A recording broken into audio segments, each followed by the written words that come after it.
Damn it, Nicholas, I did it again. What? I thought of something this morning I was going to say during this cold open, and it was witty, and it was funny, and it was apropos. And I can't remember what the hell it was. So with that said, ladies and gentlemen, boys and girls, listeners of all ages, I didn't swear in the intro so far yet. Geeks Worldwide Radio and the Dork Shared Universe proudly presents to you the greatest, I mean, without a doubt, unequivocally, the greatest podcasting team in the world. And that's not just subjective, that is objective. That is fucking world known. And there it was. I present to you he's the Fry Guy, Nick Fryer. I'm your friendly neighborhood backcracker, Dr. Joe, and together we are the TLDR Comic Book Club. Baby, Nicholas, I just got so excited. Right, this is our first issue of the new year, and I just want the people to know, absolutely know, who is number one, who's the best. Right? Yes, you're the Wiz and nobody beats you. That's what it is. Nobody beats the Wiz. Nobody. But yes, Joe is absolutely right. This is our first mainline episode of the year. And if you're wondering why, because hey, I've seen you guys do your what's new, new comics coming out during the week. If you're only catching us on our streams, well, that's because we had the Infernals team from Image Comics on recently. And then we also had the Kill Your Darlings team on right before that. So we've been busy bees talking with some creators over at Image Comics. And obviously, those are not the only creators that we talk to across the industry. So if you're new to the show, make sure you subscribe to one of our audio channels, because that's the only place you're going to find our Friar Side chats. Sure, when we do what's new in mainline and you see those things here when, on our streaming, whether it's on X/Twitter or Doc's Twitch stream or over on our YouTube page, and sure, follow and subscribe there. You're missing out, though. You're not getting the full TLDR experience. Yeah. You need to go full tang and subscribe everywhere you can. And we're not just the greatest podcast here in the States, folk. I mean, listen, internationally, we are internationally known. Many of our guests are international. Yeah. Right. So yeah, like, what the hell are you waiting for? Smash that subscribe button. We do have a lot of friends across the pond now, and we do have quite a few listeners, at least in Germany, I think, is where we're like Hasselhoff, huge in Germany. Yeah. The Hoff, baby. There you go. But yes, and if you do find us on one of our audio channels, please leave a 5-star rating and review, or the highest rating that you can leave, please. Otherwise, you're going to learn the real meaning of Backracker and probably fuck up Joe's weekend. But in all seriousness, yes, we had quite a few Friar Side chats recently. The Infernals, that FOC has come and gone. If you didn't order at your local comic book shop, hopefully they ordered enough that you can go and pick up one of the first issues. Once you read it, you're going to want to add it to your pull list. Joe and I had a great time talking with the guys. And of course, Ryan Parrott, friend of the show, we've had him on now 3 times. So he's going for that Scott Snyder, Sean Lewis, status on this show. But in general, I really enjoyed talking to a couple new creators that have worked with Ryan, getting a little understanding of their process. And Joe, I know the art was, you were raving about that. We were talking about it. The story too, just in general, moves at such a great pace, great tone setter for a first issue. And I can't wait for the second. There's so much to take in. Everything about that book was absolutely stellar. And again, I'm not just saying that because we had the guys on the show. I truly mean that we were lucky. I did not know this at the time, Nicholas. We did not know this at the time of the interview, or else I would have belabored the point. Yeah. That we were the first 2 people outside of the creative team and the publishers to have read that book. Yeah. It's crazy. Which is a tremendous, that's a tremendous thing, if you ask me. That is really fucking cool. But I'm not saying this because of all of that. This truly is a kick-ass comic. I mean, this is like some indie book, at its highest level. It really is. This is why you read indie comics, because you get kick-ass stories like this, and the art is tremendous. Everything about it is absolutely tremendous. So yes, the FOC has come and gone. If you haven't put it on your pull list, that's okay. Your shop should have it. If not, when you get there, tell them you want it. They should be able to order it for you, unless it's completely sold out, which could be the case. So which we make hope for. sure you, Second you printing would be make great. sure you get on your pull list for issues 2 and beyond, and you can get the first issue digitally if you need to. But like, this is, if you're a comic book fan, if you love grittier, and if you know, if you like hammers, this is the book for you. If you listened to the chat and didn't pick up on that one, then I don't know what to tell you. It was pretty it was laid on pretty thick. But Girthy, anyways, if you yeah, will. yeah, you could even say that. I was trying to be a little more subtle, but anyways, Never not give so the people what they want. I mean, Pearson is doing that for sure. But anyways, that's our latest fireside chat. You never know when the next fireside chat is going to come up, so that is reason enough alone to make sure you subscribe to the audio channels. If you prefer looking at our beautiful faces week to week, make sure you have that as well, so that way you can catch those conversations, because that's some of the best stuff that we do. As much as I am excited to do a mainline episode with you, Joe, but before we get to catching up, we got a little bit of news. We found out fairly recently that Jason Aaron is going to be writing the relaunch of TMNT over at IDW. And I believe we finally got the artist announced, if I'm not mistaken, right? Yeah. So I wrote these down so I wouldn't forget. So what? Good man. So this is awesome. So it looks like, so because TMNT currently I think is at 147. Yep. I think they're gonna kind of reboot it, start from issue 1 again. Although they'll probably be like legacy issue 1, whatever. Marvel does Sure. that, right? Anyways, so the first arc, 4 issues, and you've got 4 different artists for each issue, right? You've got Joel Jones, I believe, who is doing Ooh. the Raphael issue. Oh, wow. And the cover for that's fantastic. That drops in July. Then in August, you have Raphael Albuquerque doing the Michelangelo issue. Wow. Jeez. You've got in September, Cliff Chiang doing the Leonardo issue, and then in October you have Chris Burnham doing the Donatello issue. Now, what I also read was that the second arc is gonna predominantly just have one artist, Raphael Albuquerque. Wow. Is to right. So like, holy shit, right? 2 huge names taking over the Turtles. Now we've had, Parrot do the Turtle and Mighty Morphin Power crossover, right? We've had Tynan do some Turtles Batman crossover stuff, but like that team of one, you've got Jason Aaron, Eisner Award winner, Jason Aaron, right, as the primary writer, and then those very talented artists each doing their sort of own issue for the first arc, and then Albuquerque just like taking over from there. Like, this is huge, and so I didn't see this coming, and when the news dropped, it was just like eyeball emojis, out the ass. So I can't wait for this to drop, and it'll be interesting to see too, right? Because there's no mention of Jenica, right? It's 4 issues, 4 turtles.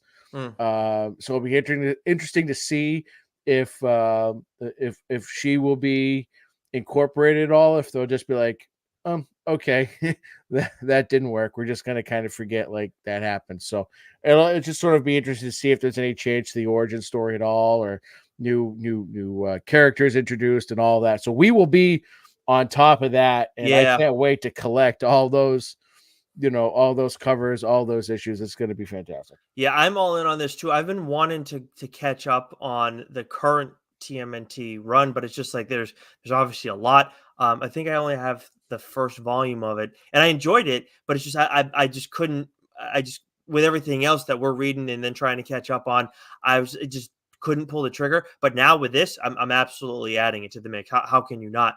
Right. So it makes perfect sense. When I saw that they were like, because before they announced Aaron, they announced that like this run was going to end at 150, and I was like, oh, okay, why? What's going on? And then it's like, oh, Jason Aaron's coming in and he's doing the whole relaunch of it. Okay, awesome. And then you get this. I didn't actually realize that was the plan with the artists. It's brilliant by them, because it's not too long after TMNT Mutant Mayhem, which did well. You watched it, right? Oh yeah. Yeah. Turtles are as popular, now as they have been in a very long time. Yeah. So I really had a fun time with that movie. So it's like, this is perfect timing on IDW's part. So this is one of the things I'm most excited about in comics right now. Yeah, it's gonna be a hell of an event, that's for sure. Yeah, and then speaking of things too that we're really excited about, so we have I know that John Lees has got more sync content coming over on Kickstarter, so we're excited for that campaign to launch. And then if you guys have seen, we retweeted another Kickstarter campaign that it has to do with Scott Snyder Presents. It's the Cloakroom, something that you may or may not hear more about on here. It's in the pre-launch phase right now, but something that I'm very excited about. I'm excited to share with you guys about. If you listen to Change My Mind as well, you may have heard me mention this previously, but just wanted to put it on your radar in case you don't listen to can't listen to that much of me, because only my wife can do that, and even then she kind of struggles. Yeah, marriage on the rocks already, huh? Jesus Christ, Nicholas. Holy Not what I cow. meant at all. I thought you were going to say she's a saint for dealing with me. Well, she is, but man, oh geez, trouble in paradise. That's okay. Ouch. That's not what I meant, but all right, fair enough. Anyways, moving on. So catching up, Joe, for me, real quick, Moon Knight. That's been I'm almost done with the Jed McKay run. Like it's Yeah, so wow. good. I'm probably gonna have to talk about it on the show. It's been that good. And then also, I've mentioned it before, I believe, that I'm reading Monstrous, because I do want to talk about that in some capacity before that title returns in February. We'll see how things line up, just because of, this is our first mainline episode. It took us a couple weeks to get there, and who knows what the heck's coming up next on us. But what have you been catching up on? Caught up on Transformers. Wow. That was Nice. Transformers issue 4. Fantastic Yeah. issue. Ministry of Compliance. Again, I believe I called dibs on that series. That was excellent. Excellent sci-fi series there. And then the 5th issue of Daredevil. I caught up on, and then let's see, the last one this one surprised me. Because as we talked about, you mentioned this last week, because I think you caught up on it last week. I certainly had my fair share of GI Joes, and I watched the cartoon, but I was never like obsessed with GI Joe. Familiar with them, but like as a kid, for me, it was Ninja Turtles and X-Men and things like that. But it was never really Transformers or GI Joe. Again, watch the cartoons. Anyways, so Duke issue 1. Written by Joshua Williamson. Excuse me, got a frog in my throat. Oh boy, look at that. Yeah. And so I was more than pleasantly surprised by this book. I fucking loved it. Like, I read this and I go, holy shit. Like, I have certain expectations. Like, I see like Joshua Williamson now, like I have certain expectations for him as a writer. And like, so I see his name on a book, I'm going to read it. And by and large, my expectation is it's going to be really fucking good. And this was. And again, I'm not familiar with like the names of all the characters of GI Joe. Obviously, Cobra Commander, and the only reason why I know Sergeant Slaughter, right? Because wrestling and all of that. But like, I couldn't like Duke. Like, I wouldn't have known that was a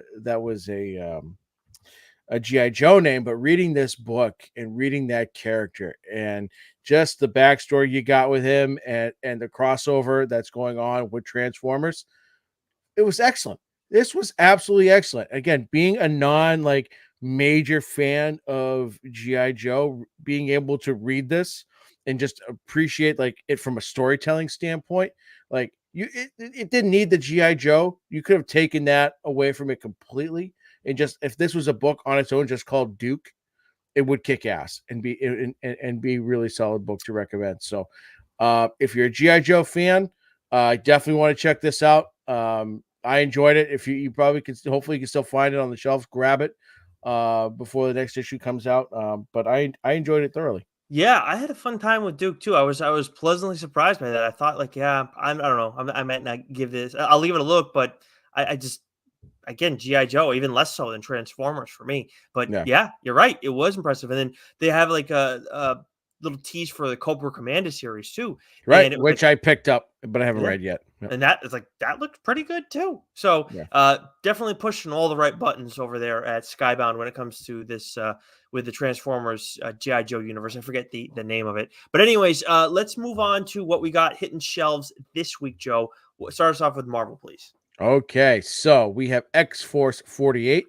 The Immortal Thor issue 6, Gods issue 4, Superior Spider-Man issue 3, Spider-Woman issue 3, Punisher issue 3, Spider-Man Miguel O'Hara, Spider-Man 2099 issue 4, Daredevil Black Armor issue 3, Thrawn Alliances issue 1. Read this, enjoyed it. This is just a comic form of the Timothy Zahn book that's been out for a while. So if you've read those books, comic, you're gonna love it. Resurrection of Magneto issue 1. We both want to read this. Both didn't get a chance to read it yet, so hopefully we'll be mentioning this next week when we've had a chance to read it. And then Power Pack Into the Storm issue 1. From DC, we got Green Arrow issue 8, The Flash issue 5, Harley Quinn 36, Batman Brave and the Bold issue 9, Titans Beast World issue 5, The Penguin issue 6, Power Girl issue 5, Amazon's Attack issue 4, Titans Beast World Tour Star City issue 1, and then Detective Comics 1081, which I know you continue to rave about. Yeah, Detective Comics has been fantastic. This is the start of a new arc from Rom V. Jason Shawn Alexander is not the artist. I can't remember who the artist is. I mean, the art's great, but so I'm wondering if with that last arc was the end of Jason's run on the book. I tried looking ahead the next few issues, didn't see his name on there, so that might be the case. Okay. But the art was still great. Story was still great in general. Cool. From Image Comics. Now, real quick, Image is Skybound, right? Did we get a copy of Dracula issue 4 that I missed? I don't think so. I feel like we don't get that. No, we have, because I've read it digital. Anyways, we'll check get to real that quick in a second.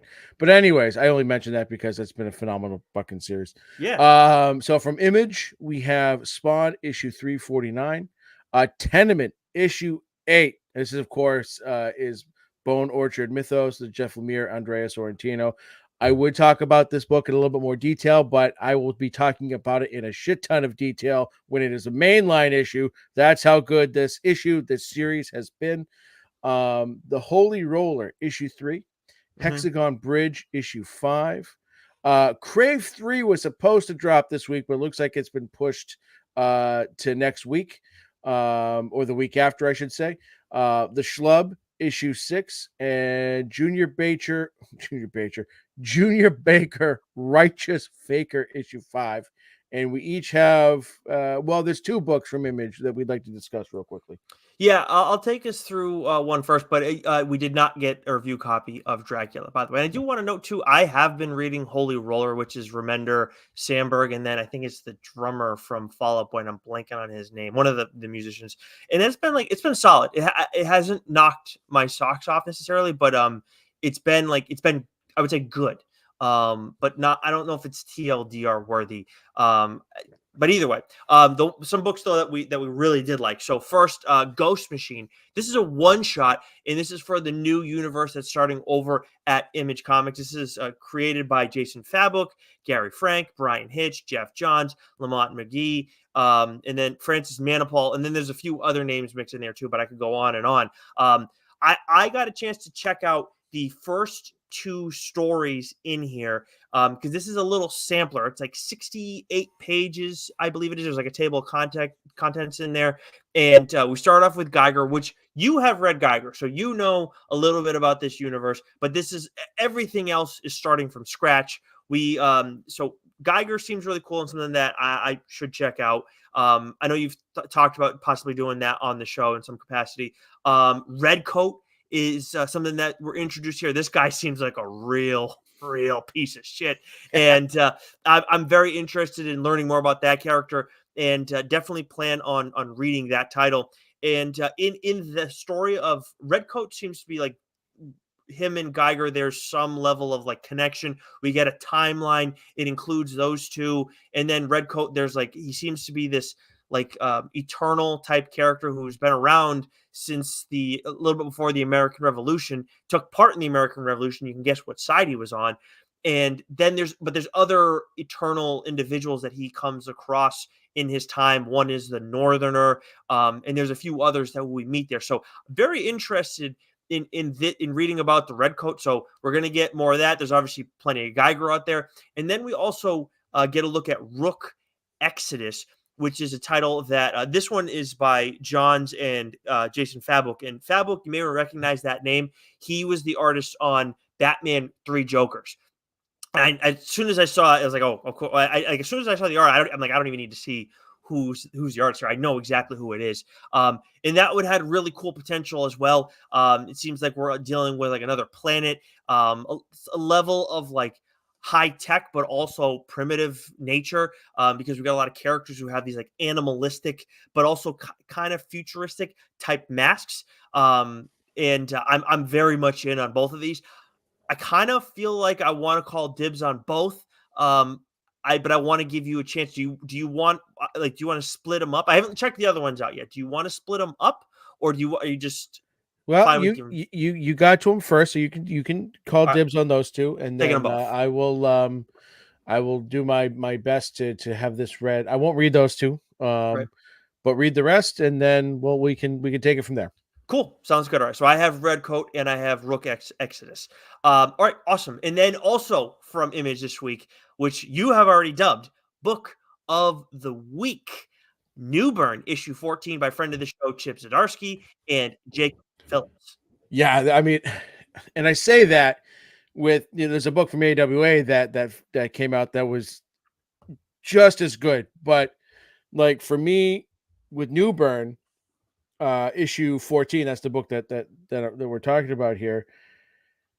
Man, like this was an issue that I'm surprised we haven't gotten yet, but I'm glad we got it when we got it. Because we've been introduced to this character Newburn, and we've had Chip has alluded to and hinted to what it was in his past, like something happened, and that's why he's not a cop anymore. And the reasoning why we get that was it blew my fucking mind, because if it could have been any number of directions Chip could have taken, like Newburn's sort of origin story from being a detective in the police to now being a detective for the mob. Like, how did he get from point A to point B? And he could he could have taken 1,000 different directions, but the direction that he chose, and the gray area that he and people in his life lived in for so long, that just sort of led there. It was just, I hung on every fucking word on this issue, panel to panel. It was excellent. And then Yeah. the way it ends, everything about it, this has been a tremendous series. I talk about this all the time, and I think it's absolutely nuts, absolutely crackers that 14 issues in, this is one of the best issues that we've gotten. Right. Yeah. And that's on top of some already stellar issues. The whole series has been stellar. Like, read this series, people. Like, we can't we can't scream it enough just how good this book is. And I highly recommend going back into the archives and finding the chat we did with Chip regarding this series when Yeah. it was kicking off, and getting caught up on it, because it's just it's crime, gritty, like noir, like everything about it. It's just like it's done at such a high level. Yeah. And just this issue in particular just really blew me away.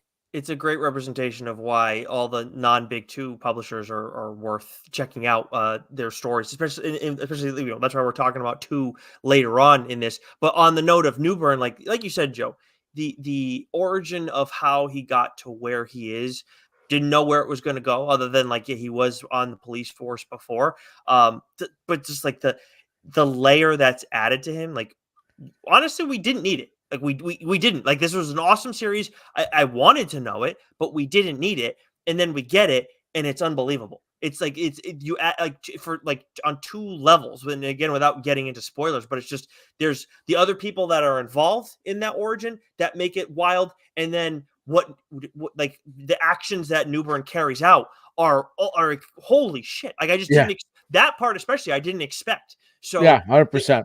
it's awesome. Like it's like Newburn issue 14, and honestly, I feel like you'd have to have. I almost said like you don't have to have read the other stuff to continue to read this one, but just to start from issue 1 with Newburn. Yeah. It makes doesn't make sense to pick up and start it at issue no. 14. Yeah, because there's stuff that's in the present too that like it would be Yeah, kind of no, confusing. just go fucking read it. That's all I Yes. can say. What are you waiting for? Why are you listening to us right now? Go buy it. Then from Skybound, of course, under Image, Joe, Dracula issue 4, which of course, James Tynion, you've been loving that series still, right? Oh yeah, excellent. And I'm pretty sure, like, I don't know why they stopped. Like, they didn't say, like, they do this all the time. Yeah, But happens it randomly. yeah, so fucking good, so fucking good.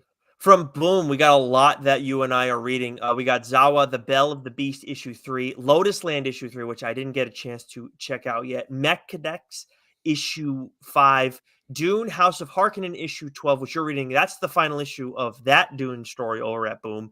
Then we got Slow Burn, issue 4, which you have stuck with. And then I got 2 titles that I wanted to touch upon. First, we mentioned finales. Damn Them All, issue 12, Cy Spurrier, Charlie Adlard. We talked with Cy a little bit about this during our Constantine chat with him, but didn't get into crazy ton of details. But this is from an artistic standpoint. So this is Charlie Adlard, Daniel Silva, and Sophie Dodson, the latter two being the colorists here. Great visual end for them. They've been doing an outstanding job in this series, and they've been taking some really big swings, but they really landed the plane well, and just like it was very consistent and also very like there was a lot going on issue to issue, and they really did a good job handling all of that. When it comes to the writing of this, it was a great end, but what really stuck with me, and I felt like as I was like kind of like just taking stock of like what I want to talk about when it comes to Damn Them All. You have like, okay, this is the end of this story, but on top of that, we get like this commentary that comes with like bringing the final pieces together, and it's like you like what's being said directly being said, like, yeah, sure, you're going to sit and think about that, but then there's also like stuff that's being said indirectly by Sai that I find really interesting, that adds like another layer to the commentary that's being made here.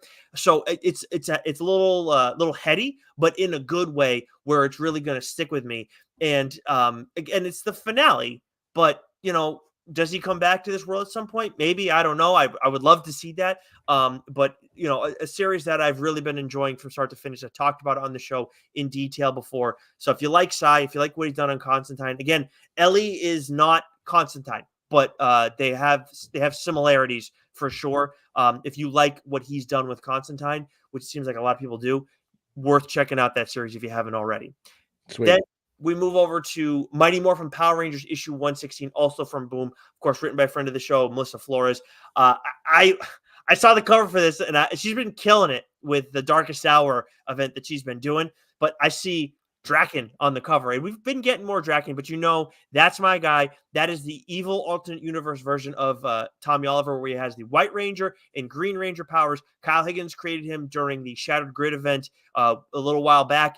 And then, of course, Ryan Parrott came up with the Ranger Slayer, who's basically an evil mind, brainwashed Kimberly. And we have a lot of these two characters in this issue, and I love the direction that gets taken in.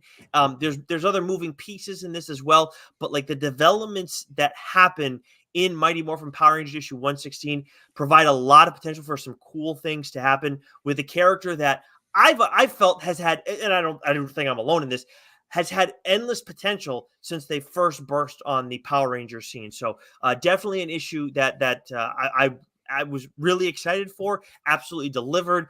If you haven't been reading the Darkest Hour event and you like Power Rangers, I mean, you're going to want to get on this. It's been some awesome stuff from Melissa Flores and the different artists that she's been working with. But that is it for Boom.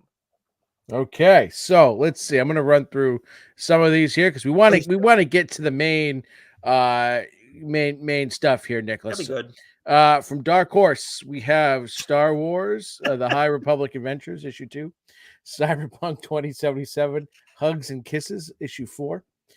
We have Cyberpunk 2077, issue 1, From IDW, we have TMNT issue 147, Dungeons and Dragons Fortune Finder issue 3, Star Trek Defiant Annual issue 1, Dungeons and Dragons Saturday Morning Adventures issue 1. From Vault, we have Nightfall double feature issue 4, which I believe was the end of that little run there. From Titan, we have Blade Runner 2039 issue 9 and Star Trek Explorer issue 10. And then I'll do Dynamite here, and then you can bring us home there, Nicholas. Cool. We have Red Sonja issue 7 by Dan Pinocchio. This has been an absolutely epic series so far. I love it. Gargoyles, Dark Ages issue 5, Disney Villains Hades issue 5, Starfinder, Angels of the Drift issue 5, and Justice Ducks issue 1. Justice Ducks, of course. Quack. From Mad Cave, we've got Skeeters issue 2, A Legacy of Violence issue 9. From Ahoy, we have Project Cryptid, which Joe has really been enjoying that series and has dibs on right now. From Scout, I never called dibs. I just said I've been reading it. Never called dibs. Oh, well, you were raving about it, so I'm stunned. Yeah. Anyways, yeah. Sorry, I didn't mean to misrepresent you. From Scout, we got Banshees issue 5, Tales from the Grave issue 1, Midnight Western Theater Witch Trial issue 5, Charm City issue 3, A Haunting on Mars issue 2, Death Drop Drag Assassin issue 3, Blade in the Dark issue 4, Trakovi issue 5, Omega Gang issue 3, The Veil issue 1, and Side Quest issue 5. Now, we with the publishers that we don't deal with, we get it from League of Comic Geeks. That is a lot for Scout, and that seems off. Very, very skeptical, but it is what it is so far. So take that with a grain of salt, folks. Yes, but what we do know, or where we're going to wrap things for what's new, is from AWA Studios. We got Rumpus Room issue 5, the finale of this. I mean, if it doesn't win an Eisner, Joe, I'm gonna be stunned. Yeah, this is, man. We've unfortunately this won't be a mainline because we had Mark Russell on. We both read the book. We've been reading it month to month and just been telling you how excellent it is. This was a great final issue. I had no idea. Like, that was the best thing about the series, is you had no idea how it was going to come to an end. The reveal that we got at the end of issue 4, like, that just, like, holy smokes, that was a bit of a jaw-dropping moment. And then like, you just had no idea. And the way that it wraps up was so epic and satisfying. And there's one thing I want to point out, is it's not very spoilery, and I can't remember who he had on, because I was trying to remember, did I mention this to Mark Russell and did he steal my idea? But it wasn't Mark, it was someone else. I'm trying to remember who we were talking to. So we were talking about, like, we just sort of, like, it wasn't when we were live in the chat, but it was like either pre or post. But I mentioned, like, I had this idea of, like, telling a story about the guy who develops, like, the layers for superheroes and villains, and, like, how do they live in a world of autonomy, because they obviously know like these hidden layers, like who do they call up, right? You can't just call up your local construction company, like, hey, listen, because you have to kill them, right? You have to kill them afterwards, right? And if you're a superhero, what do you do then, right? Because you can't have people running around just, like, knowing, like, where your fortress of solitude is and how to get in it and, like, know all its weaknesses and all that, right? So, like, we have a scenario like that in this issue, and I read that and I just said, oh, that's fantastic. I absolutely love that. And so this was a very fun issue. And I think ever since it debuted, the uncircumcised penis statue has just lived in every issue since, which has been fantastic. So great series, so fun, so satisfying. I'm sad that it's over, but it was absolutely excellent. Yeah, excellent series from start to finish. Like, if people who decided to trade weight, you're gonna fly through this thing. For me, the best part was, you brought up, like, the twist that we get in the 4th issue of this series, the penultimate issue. The way they tied that up was perfect, and it added, like, well, Russell's the one writing it, but he gave himself an element to this element allowed him to take the social commentary that he'd already been making throughout the course of the series, and then examine the same matter but from a slightly different angle. And you guys will see what you mean when you read it. But it's just, yeah, great way to land the plane. Rumpus Room, outstanding series. I mean, if it's not, it's got to be up for an Eisner, I would think. Yeah, So fantastic stuff. awesome stuff. All right, Joe, it is time to do that thing that we do once every few times in a year and do a mainline. I'll tell you what, we we talk Tell me about what. Tell me what. we talk about how we want mainlines not to get fucked around by events all the time, but we are the worst about it ourselves. We never do mainline stuff. We're constantly have specials that we're doing, but not today, folks. Not today. Joe, what do you got for me? So you know the drill by now. If you're new to the program, then you don't know by now. But whatever publisher we end with is the publisher that I will be starting off with. And end of the year, 2023, talking an AWA book. So it's only fitting that I start the new year, 2024, talking an AWA book. And this is a book that I had to talk about on the show as soon as possible because you need to read it, Nicholas. The people need to know more about it, and that is The Madness. This is written by J. Michael Straczynski, with artists ACO on pencils and David Lorenzo on inks, with colors by Marcelo Maiolo. I apologize if I butchered that. With letters by Sal Cipriano. Synopsis, Nicholas. In The Madness. Now, I cut this synopsis down because I didn't want it to give away what I wanted to talk about. Cool. In The Madness, Sarah Ross has been using her powers as a thief, stealing from the rich and, well, keeping it. Until the day she stole from the wrong person, a highly placed official who pursues the government to assassinate her.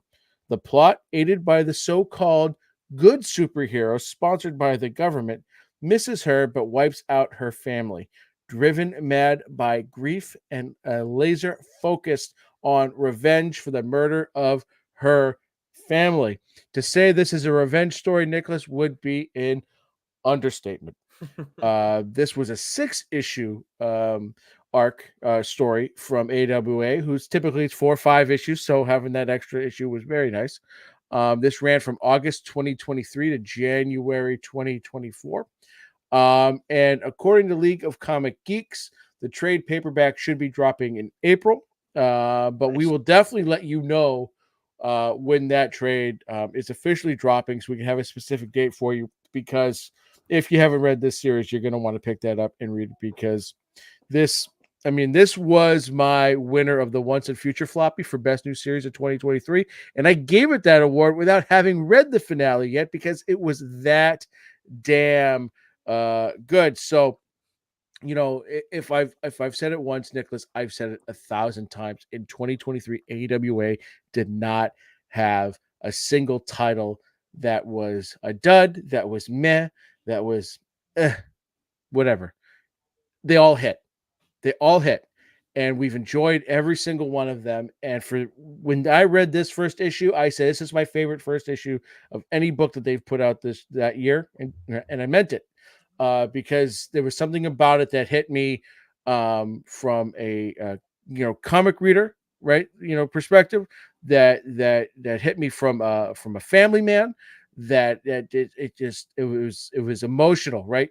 J. Michael Straczynski, has written some awesome books for AWA, whether it's the main Resistance title that he wrote, which was again this creation of sort of a modern day, superhero world, and then he wrote the Moss, which is within that same universe, but was like it was the emotional core of everything that the Resistance universe is. Right. And then this, which isn't a Resistance book, but it's just it is so well written, it is so well paced, and just everything about it. It was, again, you hang on every word, right? You want to see this woman exact revenge, right? Like just like you wanted John Wick, right, to exact revenge at the same vein, right? John Wick's kill count may have been higher, but Sarah from The Madness her kill count was it was more brutal and vicious and devastating. And it was a pure joy. Every single death, right? While there may have been few of them, was pure joy. And when I was reading this, now there's lots of characters. That's the thing about great writing, right? When you have good guys and bad guys, right? The good guys, or the protagonists, you really want to see them succeed. Whether they're down and out, you want to see them rise, or they're fighting up against an evil so strong that you want to see the good guys win. Or if someone's writing an antagonist, you want to loathe them and detest them. Like you really, really, really want to hate them. Like it's like it brings on like it translates to like real life. Like I can hate this person, but they're not real. It's a comic, right? It's a fictional character. And with Sarah, I've never rooted for someone so much as I did for her in this series. Yes, kill them all. I want to see how you do it, and I can't wait to see you get the very last one. So what's great about this story too is that you have this main character. She's a super. Her name's Sarah. And what you learn from the first issue is that she has all these superpowers at her fingertips, but she can only use one at a time, and you don't know exactly why that is until you get a little bit further in. And the explanation for that why, I again was excellent. I didn't need to like we said with Newburn, right? I didn't need to know the why in this like thing. Like it's sort of like erratic, right? That character can only use their superpowers for like 15 minutes. Like just knowing that premise, like I don't need to know why that is. I just boom, I can run with it and go with it. The fact that this character can only use one superpower at a time, like I didn't need to know why. I love the premise because I think it's a cool idea. Like you got to like choose. Okay, if I need to be able to fly and escape, then maybe I don't have super strength. Right. Maybe I'm not invulnerable. Right. Maybe I'm not. Yeah, I have weaknesses to X, Y, and Z. Right. So like there's a strategic thing at play there, which I like. It's a different wrinkle than just having like a character like Superman who can do everything and other than a green rock, they're they're invincible. So I thought that was a really cool premise. And so what's also great about the character too is like again the other premise is that like as a synopsis implied, right? Like she has these superpowers, she robs from the rich and gives to herself. And okay, cool. It's like a selfish Robin Hood. I love it. But like what's described is that she does job after job after job and lives a fine life, but like she sort of reached this point like I'm done. I don't want to do this anymore. So I'm gonna do one last job, one last gig that will like set me up for life. I can change my my identity, and just like live the life that I want and don't have to worry about stealing anymore, any of that stuff. And again, I like, okay, cool premise. We're getting there, except she chose the wrong person to steal from. She stole a shit ton from a crown prince. And that crown prince wants revenge. And so they kind of find out like who this person is, but like they can't just like come into our country and kill someone, right? So it pretty much uses that as leverage, goes to the president and says, listen, right? If you want to keep us as an ally, you've got to take care of this. I don't give a shit about the money, whatever, that's gone. I'll never see it again. That I want her dead, right? And so, like, okay, one person versus whatever. So, this idea that he sort of outsources this to the Justice Council, right? Which would be the equivalent of the Justice League. Imagine like the president going to the Justice League of America, like, Batman, I need you to kill someone. Like, oh, okay. All right. It's for the greater good of this country. Yeah. Okay. We'll do it. Right. And, all right. So what they do is they develop this, they take this bomb. They find out that, she's going to be in this remote cabin where she is awaiting to sign documents to change her identity. So they figured this is the perfect place. A secluded cabin out in the woods. Should be 2 lives lost max. And we'll be good. We'll be done with it. But unbeknownst to her, her boyfriend and his two kids show up to surprise her, and of course he knows what's going on. He knows they're ready to, and he's about to propose to her when all of a sudden kablooey. Oh, damn. And this is where, like, I was already invested, but this moment that happens probably about 2/3 of the way through the first issue, that was what got me. That's what said, fuck. This is why, like, that was the moment where I said, this is my favorite first issue, because it had everything I wanted. It had great storytelling, it had a great plot. The pacing was great, the art was fantastic, but that bit of emotion that you get, from ACOs, from the just the artists in general, uh the emotion that they evoke from her facial expressions, her eyes, you could feel it. It was very palpable, the hatred, the sadness, um, the revenge, right? That you knew was coming. And so, like, all of that just came together. And then what systematically happens in every issue that follows is just, it is just a textbook. She's playing chess while everyone else is playing Uno, kind of thing. And the way that she goes about, like, tracking everyone down, and that's involved, she's going to get every last person that was involved. And the way that goes about, the way that it comes to an end, like, was sheer brilliance. And then, like, along the way, we learn about more about Sarah, and why, like I said, like, why she only can use one power at a time, but there's almost a duality to her, right? We learned that when she was a kid, she had this imaginary friend named Raven. And if someone was mean to Sarah, Raven, you know, would deal with it. And so, getting that backstory of when she was a kid, something happens, she suppresses that. Something happens later on that brings her back out, and then from there, like, they're like two peas in a pod, or as Violet once said to me, two corns on a cob, which I thought was the most adorable thing ever. I like that Uh, better. right. But, like, just like her backstory and about her powers and her duality, and what the madness really is, right? Because the madness can have many different meanings and interpretations in this story, which I thought was excellent. It's just so good. This is, again, just an excellent series, start to finish. And, like, I mentioned, the art really makes you feel everything. J. Michael Straczynski's writing, makes you feel everything. It's satisfying. It's paced perfectly. It's just all around an excellent, excellent story. Man, my biggest question is, after all this, like, I don't know if you've ever spoken more highly of an AWA book.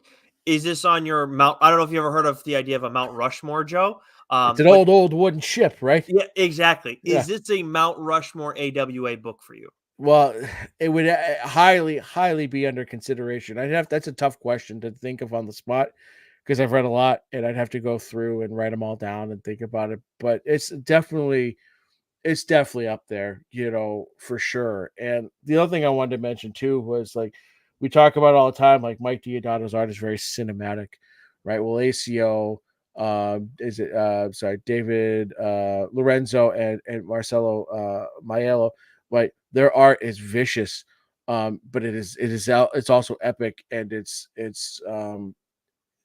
just something, like, there's something cinematic about it in a different way. Like, Hmm. because Diodato's, like, when you look at it, it's almost like a flip book. You could flip it and we'd be like, Yeah. right, this is sort of like cinematic, like you think of, like, on the scale of just, like, big budget action movie, just kind of thing, with, like, the action scenes that you get. They did a really good job at drawing out the action scenes in this story. This is Yeah. full throttle. Some of these covers that we're seeing too, man. They like Yeah. the one that you did, that that you took for this episode, like, really cool stuff. Like, Yeah. I'm very I respect your respect for the process and not just saying, oh, willy-nilly, this is definitely on your Mount Rushmore of AWA books. But hearing you talk about it, I'd kind of be stunned if that you didn't come to that conclusion if you were to go and try and break it down and consider it. But that's a conversation for another day. This sounds fucking awesome. Sounds like it has a movie written all over it. Oh, And yeah. I mean, AWA doing more of that stuff. Hopefully this is one of those that gets turned into that. Great Yeah. stuff, though, Joe. Yeah, 100%. Hopefully, that'd be great. Great stuff. All right, for me, I am talking about a Dark Horse book this week. One that I've been waiting to talk about a while because it's also been available on Comixology. We were waiting on the finale for this for a little bit. Canary. This is by Scott Snyder, Dan Panosian, and letters by Richard Starkings. This was one of the Scott-tober books, one of the ones that I called dibs on. And actually, if I'm not mistaken, this was taken 4th overall in the draft, maybe 5th, because there's also the Book of Evil, which I was particularly interested in. I haven't finished that, but that was, I don't think it is finished. Either way, that was also outstanding. But Canary, friggin' amazing. And I've been dying to talk about this for a while now. This is 6 issues. It's all available on Kindle right now. The print run is coming out through Dark Horse. For the synopsis, during the final days of the gold rush, one mining company in Colorado pulled up radioactive uranium, and then the mine collapsed in on itself. Legends sprung up about the mine being cursed or even haunted. Now the frontier is closed. The gold and silver mines have dried up. The country is becoming civilized, quote unquote civilized. And yet, in one stretch of the Rocky Mountains, a terrifying new kind of violence is suddenly emerging. Random killings, people going mad and murdering neighbors, classmates without real cause. When a schoolboy kills his teacher with a hatchet, a famous federal marshal named Azrael William Holt is called in to investigate the killing. I mean, if you're not sold on that, then I mean, I feel like I can just end my whole bit there. Like, case closed. Like this, it's like it. That's it and more, and it lives up to like everything that you would think Scott Snyder and Dan Panosian would do together. You get that in Canary. This might be this is my favorite Scott Tober book that we've got. Oh, 1000%. Yes, of the yeah. ones that I've read from start to finish, and that's only 4 of them so far. But absolutely love this thing. When it was coming out in digital, like I was like, it was the first thing I'm reading week to week. So the main characters, obviously, we mentioned Marshal Azrael William Holt. So he is a lawman. He is like this is set in 1891. So there was law everywhere. It's a little there's a lot going on, a lot that you don't necessarily know, but he's trying to cover a lot of territory, but he's kind of coming to the end of his career. He's not old, but he's definitely like ready to like I've seen enough. Like he's seen some shit to the point that this man is not just this like well-respected lawman who's taken on some big crimes. He's also turned into a dime novel hero, which is something that we've seen Scott do before with American Vampire. We see some dime novel stuff there early on, but like so we get that character, and I'll talk about him a little bit more later. We also get Dr. Edison Edwards, so it's Dr. Ed, who we actually meet in the second issue. But where we talk about this this mine that they're trying to figure out what's going on. He's the doctor that comes and helps and studies the geology. And it's funny, like where with William Holt or Azrael William Holt, excuse me, where I looked at him and didn't think, there was any kind of likeness there. When I looked at Dr. Edison Edwards, it did kind of scream Anthony Mackie to me, which is interesting. Then we have Hiram Tell. Now, there are a few other players who are involved in this, but I don't want to get into too many of them just because spoiling things and so on and so forth. But Hiram Tell is the villain that Marshal Holt took down in his past. And we find out in the first issue, there was a lot to this character that people were not aware of. And he's still like the most known adversary of Marshal Holt. And it seems like that character is still haunting Holt in some capacity. And as the story goes along, not the first issue, but the story in general goes along, you learn why. And I'm just thinking about it now. It's like it's chilling. Like it's like this, like Holt has seen some shit, stuff you would not believe, and more. Quite honestly, and then shit goes completely sideways in his return to Canary, which is where this mine is in the in Colorado, which I believe the things start in the Utah territory. That's the first page that you see. And it's honestly, Joe, it's just a splash. And it, like, you think of like introductory splash pages. I think of Saga. That's like who does, like, I know other people do it, but Saga does it more than anybody. And usually it's a character that you meet and it's like, all right, this is where we're going to start. This is who we're going to focus on and whatever, right? The first page of Canary is a yellow sky, which, for a Western totally fits. It is, it reads Utah territory, 1891 across the top in black lettering. And then you have a cactus and some brush. And that is it. And I'll tell you what, it was a perfect tone setter. An amazing decision by Dan Panosian. It's just a simple thing. But as soon as I saw that, I'm like, okay, like, I get what we're going for. Like, if you, like, Dan's art style is perfect for Westerns. Like, if I need more Westerns by Dan Panosian, like where he is the artist on this, for the love of God. Whether he's writing or not, I need him to just draw more. And obviously he does his own colors. So, like, he has he's able to complement his own line work perfectly and highlight everything across the story. And this is not just a Western, but it's also a horror. And you see that in the first issue. I mean, hearing about these random killings and everything, it's pretty vicious. I mean, it's very vicious, this whole story. But just on the Western aspect alone, I absolutely loved that about Dan. Like, it just fits so well. And even when I just look back at this splash page that I have in front of me, I'm like, I could just hang out in this world. Like, I could spend more time reading Dan Panosian drawing stories, whoever the writer is, drawing stories that are set in the Old West. It's just his style is perfect for that. Yeah. If you don't follow us on Instagram, please do. And I only say that because, for those watching will know what I'm talking about, but definitely go check us out on Instagram, because I always put like cover art, from the books that we talk about in the main line. But that cover that's behind you, Nicholas, that's your back up there with the gun and the 6-shooter and then just the blood sort of running down the palm of the hand with that yellow background that sort of you described in that splash page there. It is so fucking good. Yeah. Like, you almost know exactly what you're getting just from that image. And I can't remember what issue that cover is on. It might be 3 or 4, but anyways, it is. I can't wait to read this because I love Dan's art, and this is one that I've been dying to read, and it's unfortunately it's just taken a while for it all to kind of come out. But like, that's the thing. That's the other thing. It's why I love like the Enfield Gang and that Texas Blood. We don't get a ton of Western comics, and I never would like have ever thought I'd be like into that. Like, Westerns were never really my thing. But like, reading those books, like, there's something about, like, I think they translate really well to comics, and especially if you put a horror element into it. Like, forget about it. You have the right artist on a Western story, it's gonna blow you away. And Dad absolutely nails it. Yeah, I mean, and we're talking about like the yellow background that you see on the cover if you're watching us on the stream, or if you check out our Instagram, or that I'm mentioning when you open that first page. But like, we see, like, I go to, like, I think it's page 3 or 4, maybe a little bit later, but it's like we're seeing like the oranges kind of thrown into the mix, but then also like cool blues that work.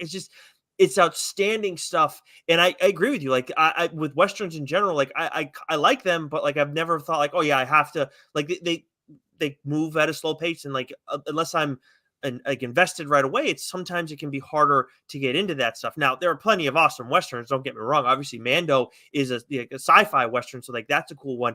But what's also important, and speaking of Mando, is like you have this cool character who's at the center of it. And like, and Marshall Holt is a friggin' badass. And he has this bandana mask that has like this cool design. His mask is black with a white coffin. And it's like, this shit's fucking badass, dude. Like, you see that, I'm terrified, man. That's the guy that's coming after you. So like the design on the character, by and large, isn't like crazy, like revolutionary or anything. He does have an interesting hat style, a little bit like of a taller style, but that bandana is really what separates him, and what like make like the distinct thing that he has. And then when it comes, and we're saying all this without talking about any of Scott's writing too. Obviously, he does a great job of developing characters, but for me, I think Holt is my favorite character from the Scott Tober books. I think I don't. That doesn't necessarily mean he is the most fleshed out, but he also shouldn't be, because it's a Western and because he's a lawman and he's seen a lot of shit and blah blah blah. But like he is developed exactly how you would expect this type of character to be. Like he's familiar, but he's also mysterious. Like he's the perfect blend of those two. I would love more Marshall Holt stories. Even in the past, it would be really cool if we got some of that with that character. And I'm talking so much about this main character, like, and that's why I'm invested, like 100%. Like first issue, you spend a ton of time fleshing him out, building this lore around him, but all the while, like you're also talking about some pretty friggin' crazy shit, even in the first few pages when it comes to the plot. I mean, I mentioned those crazy acts of violence. We see the aftermath of one, but we don't see a lot of the other ones. But like they're described perfectly. It's like I know there's this thing like show don't tell. But Scott like mentions this one, that one, this one, that one, and it's like it's over a phone call, so it kind of makes sense to do it. And it's like, oh my god, like what is happening right now, and it ties in to Holt and his past and what he has to deal with now in his future, and then that kind of that takes over a little bit more than the character driven stuff. But like Holt is not lost; he's not in the background or anything like that. It's just he's dealing with this situation now. We're alongside him and we know what it's all about. So you have an amazing character that you can invest in, some other interesting characters thrown in the mix too. And then just a killer plot. And it turns into a Western horror pretty freaking fast. So yeah, I'm sorry you've had to wait so long, but we've been waiting for this to wrap up. That's the only thing that's been holding this up. This was top on my list for like mainline episodes. Canary is outstanding. Yeah, I know you've been wanting to do this for a while. And this sort of gets to what I was talking about, the madness too. Like you're invested in the character. The rest of it, is fantastic as well. But when you have that character that pulls you in, that you're either rooting for or you absolutely like detest, that's what it's all about. Because we're talking about fictional characters here, but if it can evoke something in you where you're just like, in real life, it's making you feel this or that, the writer's done their job, right? And that's what makes great characters and great stories like that. That's what draws us to that, and that's why we want to talk about it and share it with everyone. Like, you should read this. It's that damn good. And I reread this because of how long it had been since issue 1 to issue 6. You also, little peek behind the curtain, also reread The Madness. But I'll tell you what, I know you loved rereading it, and I absolutely loved rereading Canary again too. Yeah. Like I did it because I kind of needed to, but at the same time, I was like, this holds up just as much as it did before. Yeah. My series just wrapped up. And I Right. still wanted to go back and reread it again because I wanted to reread it. Like I've talked about before, there's a difference between reading something month to month and loving it and enjoying it, and then there's the ability to sort of read it all at once. And it changes it. You pick up on things, obviously, reading something, for a second, third time, whatever. But like just having that ability to read it all at once, I think it just adds, to some books, it just adds to it. And so that's why you definitely don't want to pick up the trade for this show. Yep, 100%. All right, that is it. We made it through another mainline, Joe, and who knows, maybe we'll have one next week. I don't know, but make sure you subscribe to our audio channels. That way, whatever we're doing, you are not gonna miss it. But you should still follow us on Twitter, follow us on Instagram, subscribe on YouTube, because if you like watching, you can do that as well. You can like we are taking in Canary or The Madness month to month or all at once. You can do the same thing with us week to week, visually and auditorially. You're welcome. Is auditorially a word? Yes, it is. Yeah, Okay. I believe it is. We'll find out. You know what? We'll find out next week. Until then, Joe, stay sexy. Yeah, you know it.